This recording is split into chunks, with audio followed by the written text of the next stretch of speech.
Yo, what is up, my dope folks? And today we're going to be doing a slang personality test video based on my personality and what my word is, which my word is dope.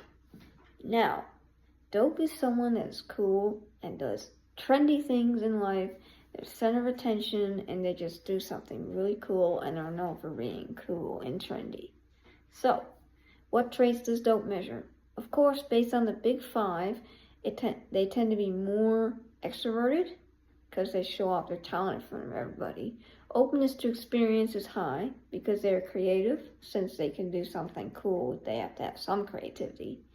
And they are low on neuroticism because they're relaxed, easy to be able to do whatever they're good at, and also confident enough to do it in front of everybody. Be a dope person. So, based on that, the three words that I had chose related to dope was awesomeness, cool, and trendy. So based on that, I made a test, and it works where you count up all the answers except for number 4, 7, and 9, which is you're going to not count those up because you're going to do the opposite score of what you would get. Because of course, and there are things that represent someone who's not dope, so you have to do the opposite answer. So, it's to understand yourself and how dope you are, of course, this test. So you're going to rate yourself based on the statements, 1 to 5. Strongly disagree is 1, disagree is 2, neutral is 3, agree is 4, and strongly agree is 5. So after you count up all your answers to see if you're dope, the higher number is the more dope you are. So if you have 10 through 24, you're shy, not so dope, more reserved, less focused on trends or doing something dope that everyone will see. If you're 25 through 37, you're kind of mid-dope, kind of confident like dope people. You know, maybe you know some of the trends. You do something somewhat dope, but you're not like super dope, and you're not aware of all the trends and the leader of the trends. 38 through 50, those people, they're extremely dope. They know the latest trends. Sometimes they're even the trend center. And they do something dope that everybody sees. They're just the ones stand out in the crowd. So now, to talk about S-data validity now, to be able to test the data using the S-data validity, so what I would do is definitely just compare the scores I got to the Big 5 inventory because I based this test based off of the Big 5 inventory. In fact, I really like the Big 5 inventory. So, it's kind of a similar to my test, a personality inventory. So, if you compare the scores on that, like I said, extroversion, openness are very high, tend to be for someone who's dope.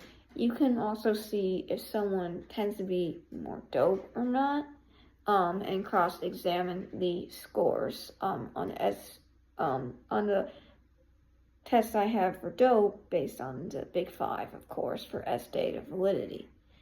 For I-data validity, informant report, to be able to use I-data validity, basically, I-data is like, asking parents, friends, peers, anybody of the person who really knows the person pretty well and can describe, hey, are they dope?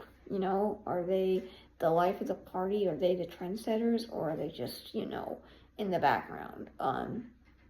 So based on the research I found from author Dar Nimrod from 2012, people are seen as cool when they tend to have higher scores in extroversion and openness versus having more introversion.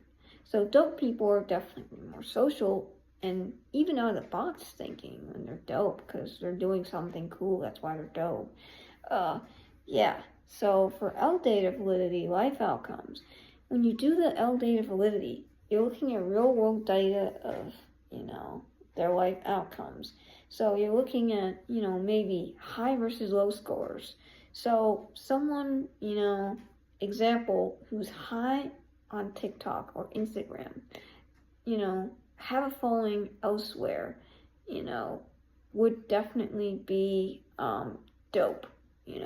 people on TikTok doing a video that goes viral, they don't do it for nothing, or they don't go viral for nothing. Usually it's because it's something that's really dope. So the videos go viral for no reason, like I said. So based on the research I found, that Pizzuti and Warren found trendiness is connected across cultures. So that can also help us as well, because someone who's dope is going to be in a trendy place. So, of course, you can look at the real world data of, hey, did they, maybe they went to this trendy place, and also, then maybe if they have lower dope, they're not going to go to a trendy place. Their TikTok's going to be low, and also, this can also be for beat data validity, because for beat data validity, you can look at behavioral signs of high dope scores. So you would want people of confidence or doing something creative, and you can look at the behavior patterns of where they go. So not only that, if you know that it's, across cultures, based on the different cultures of what is trendy, you can kind of notice this person tends to go to, this coffee shop a lot that's really trendy, or they do this, or, based on the cultures. And then you can definitely see activity of whether, they're considered more dope or not. So if they all go to the center room in their life of the party, they're most likely dope. And in my research, Hilliard showed images can reflect whether someone's an extrovert has openness, which can also help us. Because, Instagram, Facebook, whatever, that's, a good telltale sign if they're dope or not. If they still use Facebook, maybe they're not that dope, depending. But if you can just look at the images and also look at, hey, when are they posting on social media, and what are they posting, their behavior on social media, it can really show and help. Because some people who are really, really dope and really trendy are gonna, post a lot on Instagram behaviorally, and also definitely have like really cool photos, or photos that look more professional than someone who's, unprofessional. So to conclude, people are dope. They do excellent things in life, and it's amazing to show a test if someone's dope or not. So if you score high, you're a dope one. Even if you score low, I think everybody has some dope in them, or something that makes them dope. So thank you for listening, and I hope you enjoyed my dope video presentation.